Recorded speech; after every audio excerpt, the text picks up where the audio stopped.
Welcome, everyone, to the American Prepping Academy. My name is JJ Johnson, and today we're going to be talking about Disaster Preparedness 101, why it's important and what it is. So I initially prepared this lesson for the Wyoming Department of Homeland Security, and I just wanted to share this lesson with you guys as well on Patreon. So this is just a quick slide on me. Again, like I said, I was going to present this to a group of people before all the COVID-19 broke out. A little bit about me and all that kind of stuff. Started out as a U.S. Air Force SEER instructor at Fairchild Air Force Base. I was class 9702. Then I cross-trained over into be a special agent with the Office of Special Investigations, and I've been doing that for about 20 years now. During that time, I've worked in counterintelligence, counterespionage, the FBI's Joint Terrorism Task Force, Anti-Terrorism Specialty Team, and worked in financial crimes at the Financial Crimes Enforcement Network. And I've also done criminal investigations and worked nuclear convoy operations, which is what I'm presently doing. I've deployed 5 times to the Middle East to various developing and or collapsed countries, both in the Middle East and Southeast Asia. I've also traveled to India and South America as well. And, you guys know I have a YouTube channel with about 800 videos or so on there on survival and preparedness. And I've been a lifelong prepper and been teaching this stuff since about 2011. So, with that, today we are going to talk about, do disasters happen that often? And we're going to look at the 9 basic needs of modern life. How much food do you need? How much water do you need?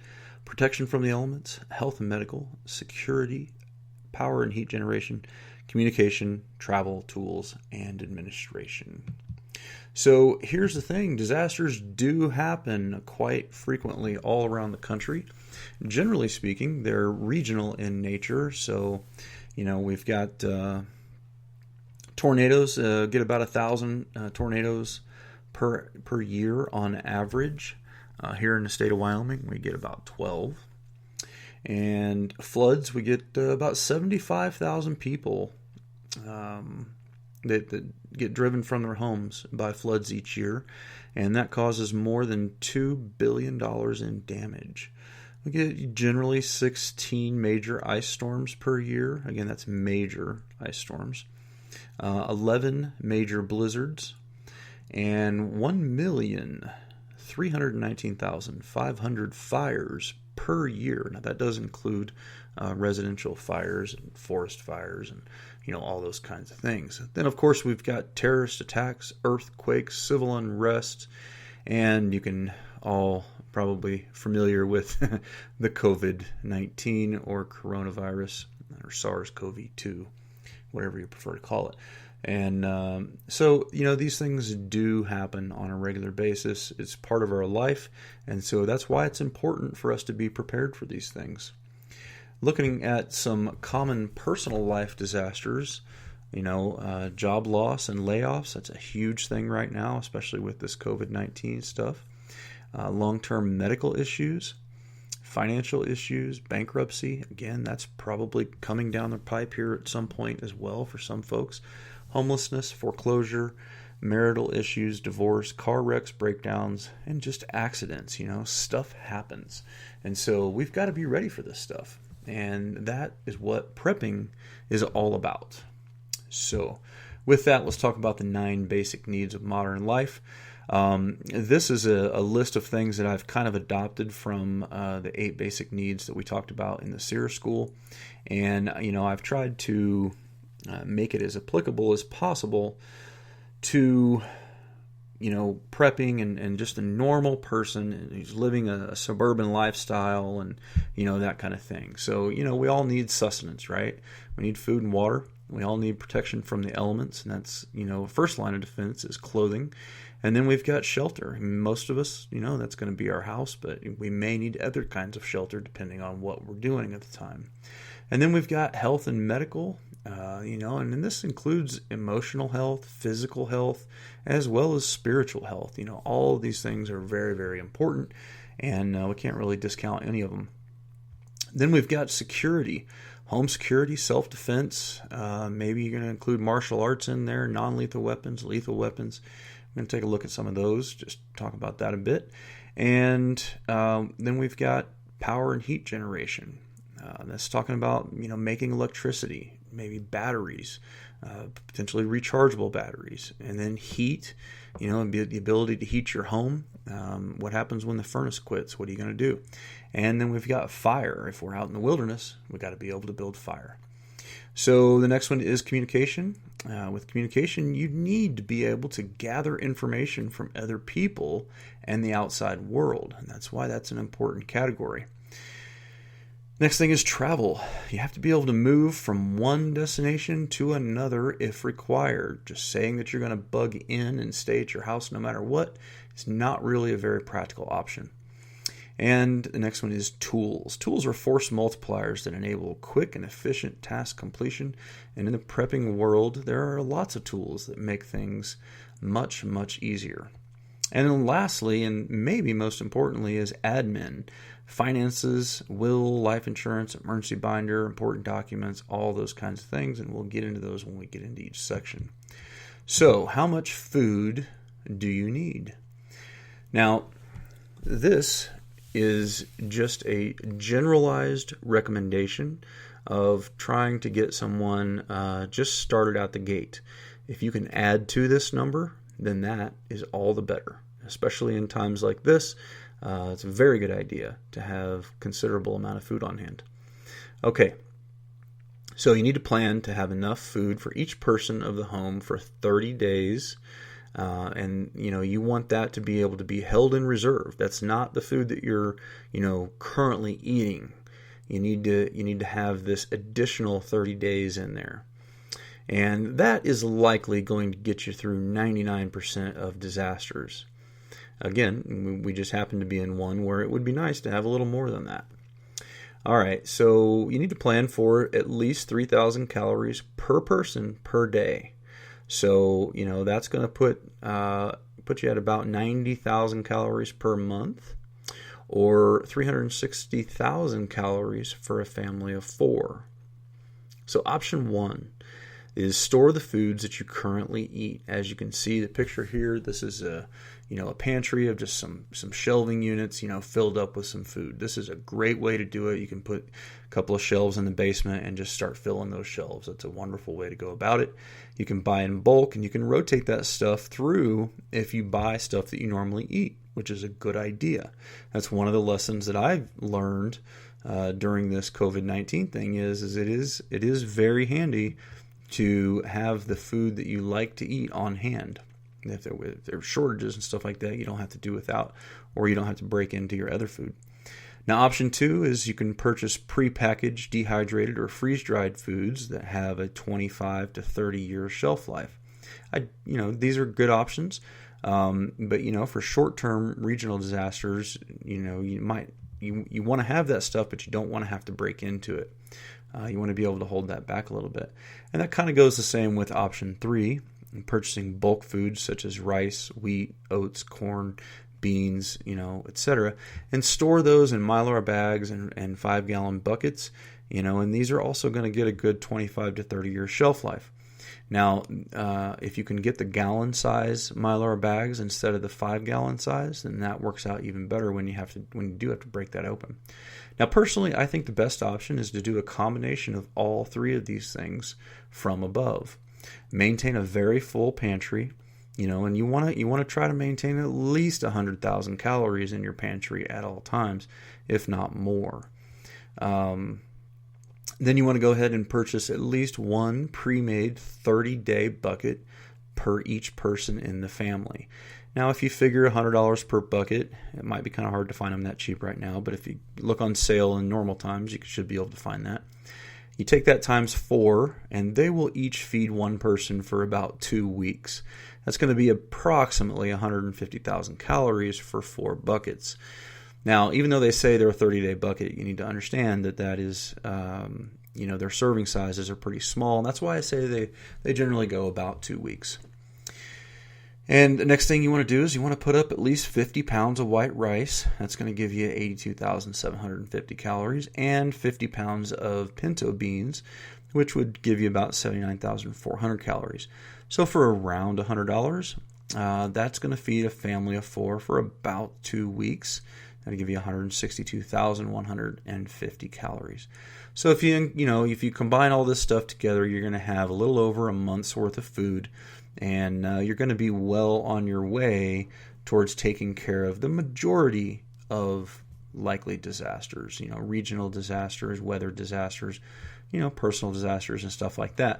And then as a goal, you want to go ahead and try to increase that with time as you move on through your prepping journey. Okay, so how much water do we need? Water is honestly the most problematic for most preppers.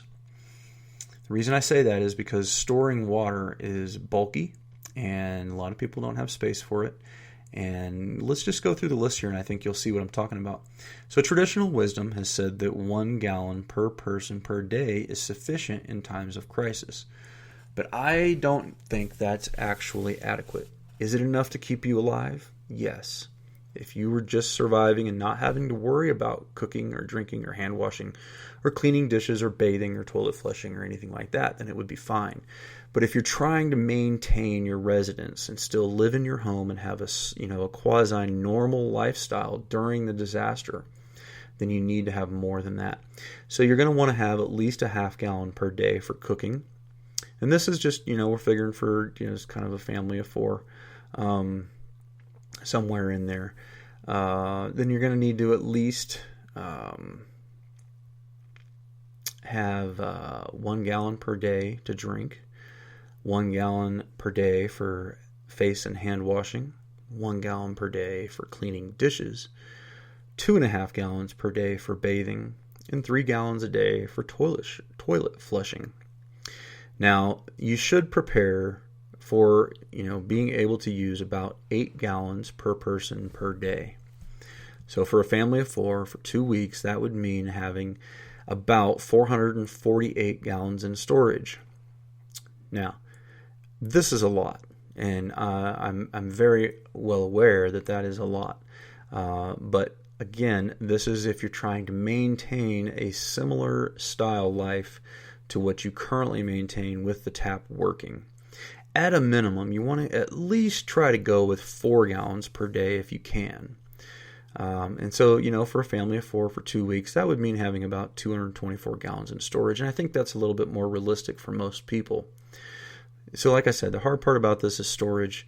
And you just have to figure what your situation is. Now, if you have a water source that's readily available on your property, or you've got a well and an ability to power that well, if the utilities are not working, or water's not coming out of city water, or something along those lines, then you're going to be able to store a lot less, and you just need to make sure that you have a way to get to the water and to transport it back to your house.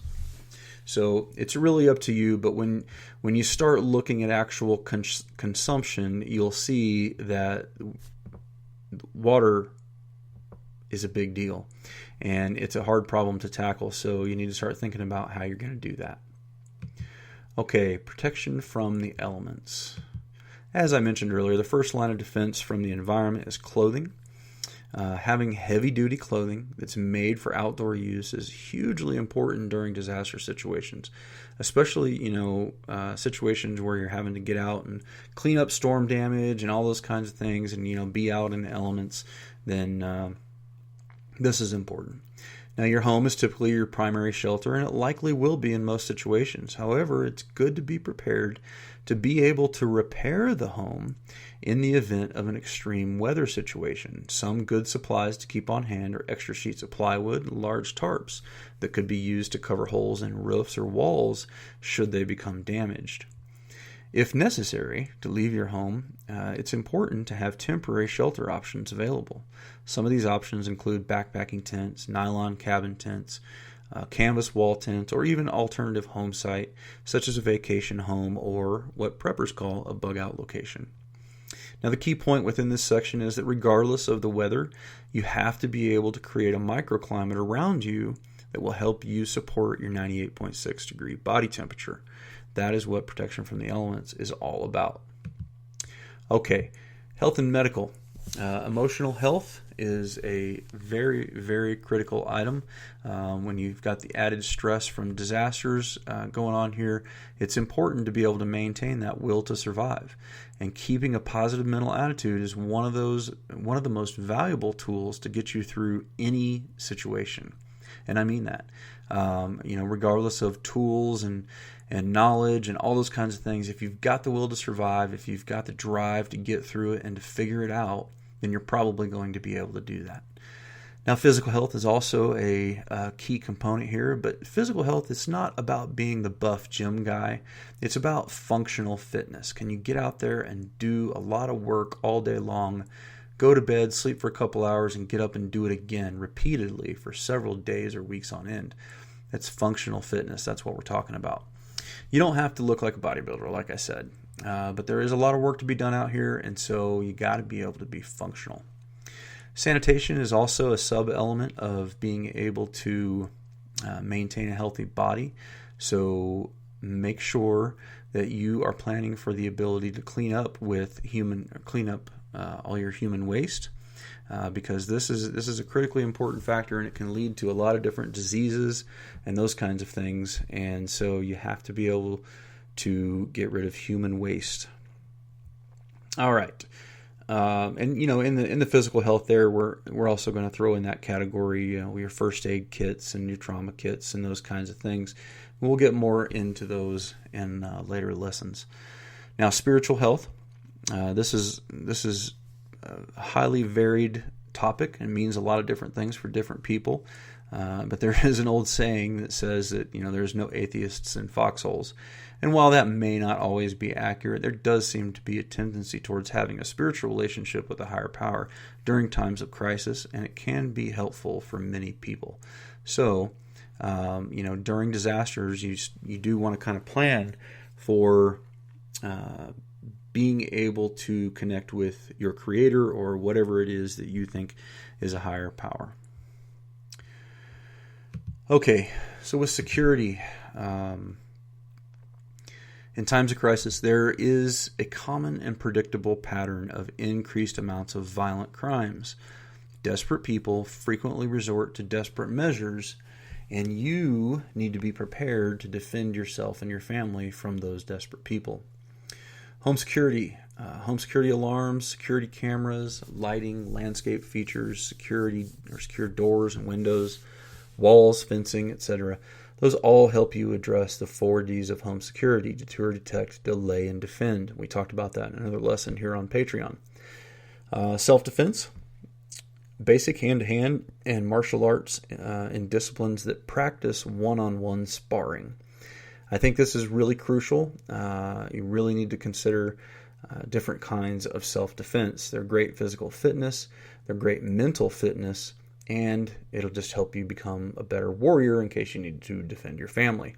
I recommend Brazilian Jiu-Jitsu, Muay Thai, kickboxing, or boxing, but really any martial art is fine as long as it gives you one-on-one sparring on a regular basis, with a good degree of contact, so that you feel what it's like to be hit, you know how to hit, and you know what it's like interacting with another person like that. There's really just no substitution for it. Okay, so the next thing is non-lethal weapons. There's many situations that can be resolved without having to resort to lethal violence. If you have the ability to utilize non-lethal options, you should definitely use them in many cases. Some of these examples are going to include expandable batons, tasers, pepper spray, those kinds of things. And then you've got the lethal weapons, right? We're talking about firearms here. These are the ultimate equalizer in self-defense is the firearm. If properly utilized and if the user has been properly trained, notice that's bolded, firearms are an excellent tool for self-defense. I recommend using commonly available calibers so that ammunition is easy to get and affordable. Basic firearms that should be owned by every prepper at a minimum is a 9mm semi-automatic handgun, and you could carry that for your everyday carry weapon, a shotgun for home defense, an AR-15 or AK-47 or similar style rifle for community defense, a .22 long rifle for training and small game acquisition, and a scoped bolt-action rifle for large game acquisition. Again, these are an integral part in being able to protect your family. All right, so with power and heat generation. Power and heat generation are typically provided by utility companies, and for the most part, they do a good job of keeping us plugged in and totally warm. However, they are not the most reliable, and the infrastructure is old and outdated and has many vulnerabilities. These are quite easy to exploit. I recommend, for starting this topic out here, I recommend having a dual fuel generator personally. These generators will run off of both propane and gasoline. Propane has the benefit that it's shelf stable for a very long period, where gas will only last about 2 years in optimal conditions. Typically, you would be looking to have a generator that is both 120 and 240 volts with at least 10,000 kilowatts to be able to run most of the items in your home. Now, you may not be able to run things like electric heaters and electric stoves or electric dryers, but you should be able to run most of the lights and the other appliances in the home, refrigerators and freezers and those kinds of things. All right, now a transfer switch. This is a really, really great item to have. A transfer switch is a physical disconnect that will allow you to disconnect your home from the power grid. This is an excellent safety option that will allow you to run all or part of your home with a generator without having to run a ton of extension cords all over the house. It'll also keep the linemen safe from if you accidentally backfeed the power lines. So this is a look at a transfer box here, and they're just a great item to have. Solar panels. Solar systems offer great long-term renewable energy sources. It's quiet, and it'll provide you power for years without having to purchase or store large amounts of fuel. So these are great options. These systems can be permanent additions to your home or to your home or property, and they can be smaller, lighter, portable systems that can be set up if a situation arises as well. So it really just depends on which you want to go with, a permanent one or a portable setup. Solar generators are small portable systems that provide small amounts of power, but they can continually be charged throughout the day as you're using them. They'll often provide enough power to run a small refrigerator, a pellet stove, charge your laptops, run small LED lights, or charge cell phones multiple times. Now, heat generation is part of this, and propane heaters are a great way to heat your home in an emergency. The one thing that you want to make sure of is that it's rated for indoor use. Many propane heaters are not rated for indoor use, and you need to make sure you verify that from the manufacturer or on the manufacturer's packaging before using it in your home. Be careful not to use... I said that. Sorry. Be careful not to use propane heaters that are not rated for indoor use because they'll produce carbon monoxide and they could kill you and your family. Indoor propane heaters should be used in accordance with the manufacturer's directions and set up in an area where they will not be knocked over. Okay, so kerosene heaters. These are also an excellent emergency heat source as long as they're used as directed. These heaters take a little more maintenance and a little more finesse to run properly, but they have been used for years and they will do just fine. Just make sure you keep a few extra wicks on hand and learn how to properly adjust the flame. Now within this section we also have fire and the ability to make fire when you're outside. So keeping some good supplies on hand, some good man-made tinders and those kind of things is important as well. All right, now communication. Communication, is important because humans are social people, and we have a psychological need to speak with other people. This need is amplified in an emergency situation. Being able to gather intelligence from other people is an important aspect of our ability to survive and organize efficiently. Long-range communications. These are going to be shortwave radios, ham radios, These tools are going to allow you to gather information from hundreds or even thousands of miles away. Then we've got short-range communications, AM/FM radios, CB radios, these kinds of things. These are tools that will allow you to gather information from, say, tens to hundreds of miles, depending on atmospheric conditions. Then you've got team communications. Now, these can be the FRS, Family Radio Service, or the GMRS or MERS, and that's General Mobile Radio Service, or the, Multi-Use Radio Service. And these are handheld radios that are used for communication with you or your family, your group, or your team. And they're usually going to be less than 2 miles in distance or something along those lines. And next we have intelligence network communications. This communication may be the most critically important in an emergency situation. The information is what can be gathered from people you know and have developed relationships with over many years. These people are typically people who are either in geographically important positions or who are in key positions in society who are well placed to have the information that you need. And we talked about this a little bit in the SHTF intelligence lesson that we put out on Patreon last week. Okay, travel. You got to be able to get from point A to point B. In most disaster situations, many people will want to stay home and hunker down. That is the preferred option, as long as it's safe to do so. However, there could be situations that could force you to leave your home, so it's important that you have multiple options available to leave and multiple potential destinations as well. Not only, you got to know where you're going to go. Okay, vehicles. Our daily driver vehicles can be a great option, especially those that are equipped with four-wheel drive and a large storage capacity. Pickup trucks and larger SUVs are optimal for most situations.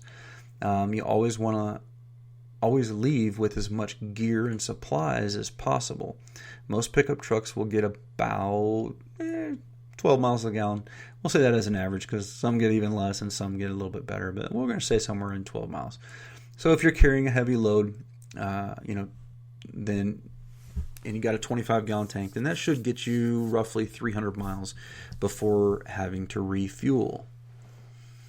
ATVs and UTVs. These are another alternative to vehicles, and maybe the roadways are blocked up and you can't use pickups, so you have to go with something alternative. A small ATV or UTV can make excellent ways to be able to cover a lot of ground quickly, and they have the added benefit of being able to move cross-country quite rapidly as well. The downside is that you won't be able to haul as much gear or supplies unless you pair them with a small utility trailer. An ATV or UTV will get an average of about 30 miles per gallon if carrying a heavy load. And so if you've got a 3-gallon tank, you can expect to go about 90 miles before you have to refuel. Dirt bikes and e-bikes. Dirt bikes and electric bikes are good ways to be able to cover a lot of ground quickly as well, and with relatively little effort. A dirt bike is superior at traveling across country, while an electric bike is great at navigating city streets almost silently. Both are limited in range because carrying heavy loads is quite cumbersome in most cases, unless they're outfitted with special racks or bags. The range of an electric bike loaded is about 40 miles in a day if you carry a way to recharge the battery at least once. So the average distance for a dirt bike carrying a heavy load is going to be about 80 miles per gallon. So if you get a 2-gallon tank, then you're probably going to go about 160 miles before you have to refuel. Bicycles. More than 100 years old, but still very efficient at covering great distances using only human power. Bikes can be outfitted with racks and bags to make hauling bigger loads easier. You can also get small trailers that can be loaded as well. You just need to be in good enough shape to be able to power the bike while hauling the load. If you haven't done that, you might want to practice it a little bit before going out and doing it on game day. The average speed of a bicycle will be about 10 miles per hour if you're carrying a heavy load. So if you ride for 8 hours straight, you'll be able to cover about 80 miles in a day. Leather personnel carriers, or boots, as we called them in SEER school. Hoofing it should be the last resort. You can walk a long ways, but it'll take a long time. On average, flat terrain, while carrying a heavy pack, most people will walk at about 3 miles per hour. That's about a 20-minute per mile pace. So if you're in good enough shape to walk for about 10 hours a day, then you'll only be able to cover about 30 miles. What will your destination be? Where are you going? As I mentioned earlier, you don't just want to just hop in your car and go. You got to know where you're going. Maybe it'll be a family or friend's house in an area that is not affected by a disaster. Maybe it'll be a hotel a couple hours from your town. Or maybe you've got a bug-out location pre-established and already stocked up. A vacation home at the lake, perhaps. Knowing where you're going and how you're going to get there and how you'll need to survive when you get there is a critically important question. Just packing up and heading for the mountains is not a great answer unless you have significant experience and training to be able to live outdoors for extended periods.